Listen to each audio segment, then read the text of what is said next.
फरमाया, कहीं फरमाया बिर्रुल वालिदैन, माँ बाप के साथ नेकी करो, वबिल वालिदैन ihसाना, माँ बाप के साथ हुस्न सलूक करो। ऐ लोगों, अल्लाह दे तो सबसे ज्यादा एहसान माँ बाप पर करो। इसीलिए हदीस पाक में सहाबे कराम ने पूछा, मन अहqqu बिहुस्न सहाबती, अल्लाह के रसूल मेरे एहसान का सबसे ज्यादा हकदार कौन है? मैं सबसे ज्यादा एहसान किस पर करूं? फकाल रसूलुल्लाह उम्मुका, तो सरकार ने फरमाया तेरी माँ है। कुल्तु सुम्मा मन, मैंने कहा फिर कौन? फकाल रसूलुल्लाह उम्मुका, तो दूसरी बार सरकार फिर फरमाते तेरी माँ है। कुल्तु सुम्मा मन, मैंने कहा फिर कौन? तो सरकार ने तीसरी बार फिर यही जवाब दिया, उम्मुका, तेरी माँ है। कुल्तु सुम्मा मन, मैंने कहा फिर कौन है? तो सरकार ने फरमाया अबू का, तेरा बाप है। फिर वो सहाबी चुप हो गए।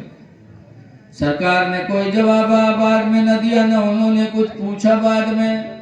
ऐ लोगों, पता चला अल्लाह दौलत दे तो सबसे ज्यादा एहसान अपनी माँ पर करो, अपने बाप पर करो।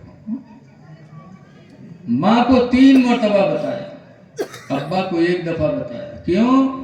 माँ के 3 एहसान हैं औलाद पर और अब्बा का 1 एहसान। 3 एहसान माँ के। पहला एहसान तो ये कि 9 महीना तक हमको तुमको अपने पेट में रखती है। ये बहुत बड़ा एहसान है औरत का। इसीलिए हुजूर ने भी फरमाया कि लोगों, अपनी औरतों का एहसान मानो कि उनकी वजह से अल्लाह ने तुम्हें साहिब औलाद बना दिया। बीवियों का बहुत बड़ा एहसान है। इसीलिए हुजूर की बीवी खदीजा रदी अल्लाह अन्हा का इंतकाल हो गया। सरकार के निकाह में 11 बीवियां थी, लेकिन लड़के बच्चे पैदा हुए तो सिर्फ खदीजा से, 10 बीवियों से कुछ नहीं। इसीलिए हजरत खदीजा का जब इंतकाल हो गया और सरकार बिस्तर पे लेटते थे, करवट बदलते तो कहते हाय मेरी खदीजा, इधर बदलते तो हाय मेरी खदीजा। सरकार की बीवियों ने पूछा कि जब देखो तो आप बुढ़िया को याद करते रहते हो। तो सरकार ने फरमाया, सुनो, मैं खदीजा को कभी नहीं भुला सकता। खदीजा का एहसान है कि खदीजा के पेट से अल्लाह ताला ने मुझे औलादें अता फरमाई है, इसलिए खदीजा को मैं कभी भुला नहीं सकता। इसलिए लोग अपनी बीवियों का एहसान मानो कि अल्लाह ने उनके जरिए हमें तुम्हें औलाद दी। अच्छा, ही न हुई थी तो गुडुआ पपुआ कहाँ से लेती बता? रहे कोनो दुकान, कोनो भट्टा ये हो के लागे। तुम कमा कमा के खिलाते हो तो समझते हो हम एहसान करते हैं ना। एहसान बीवी का है, कमा कमा के खिलाते हो। तुमने निकाह में वादा किया था, एहसान उसका है कि वादा नहीं किया लेकिन तुमको अपने पेट से औलाद दे रही है। तो माँ का पहला एहसान कि बच्चे को 9 महीना तक हमको तुमको पेट में रखती है। दूसरा एहसान, अपने सीने का दूध मुफ्त में पिलाती है। बताओ, कोई औरत अपने शौहर से अपने दूध का पैसा लेती है? ना। अरे बोल रहा कि सब लोग कुंवारे में बैठे थे, हाँ ना ही करो कोनो बात। औरत बच्चे को दूध मुफ्त में पिलाती है, ये दूसरा एहसान है।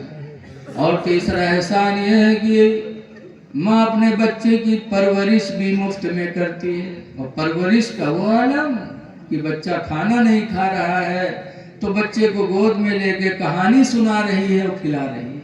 बोलो, कहानियां इधर उधर की सुना सुना के। बहुत से तो कहे खाखा होते पुलिस आते पकड़ लिखा, झूठी बात। वो कहे होते बिलेजा होते काट लिखा।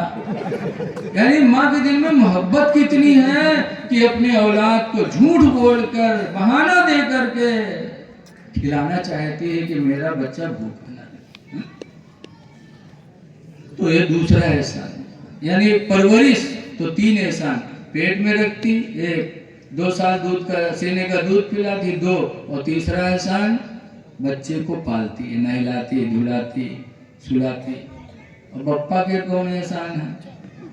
बप्पा के लिए एक एहसान, जब कहूँ बहुत मैं यही है तो बस यही है बाहर से, और बड़े प्यार में यहाँ ले हैं ऊपर तो कह ले हैं हुलुल हुलुल। और जहाँ बुल्ल से नाक निकली पहले पकड़ी कर ले जा भाई का لیکن وہی بیچاری پھر آتی ہے، اپنے بچے کو گود میں لیتی ہے اور اپنے دوپٹے سے ناک کو صاف کرتی ہے۔ اسی لیے اللہ کے نبی نے ماں کو 3 مرتبہ بتایا، باپ کو 1 مرتبہ بتایا۔ اس لیے لوگوں، ماں باپ کی تعظیم کرو، ماں باپ کے ساتھ خدمت کرو، پیروں کا بھی احترام کرو۔ اعلیٰ حضرت مرید ماں رہرا شریف سے عرس قاسمی میں گیا تھا تو حضرت سید نجیب حیدر میاں قبلہ لاکھوں کی تعداد میں برکاتی مرید تھے، کہہ رہے تھے اے برکاتی مریدو، تم اس لیے آئے ہو ماں رہرا کہ تمہارا پیر تم کو بخشوا دے گا؟ خدا کی قسم، جب تک تمہارے ماں باپ تم سے راضی نہیں ہوگے پیر کام نہیں آ پائے گا۔ تو سب سے پہلے ماں باپ کو راضی کرو، ماں باپ کی خدمت کرو۔ اللہ تعالی ہم کو تم کو ماں باپ کا فرما بردار بنا دے، اور ماں باپ زندہ ہوں تو دعا کرو کہ اللہ ان کی عمروں میں برکت دے۔ خوش نصیب ہو انسان جس کے ماں باپ سلامت ہوں۔ السلام علیکم ورحمۃ اللہ وبرکاتہ۔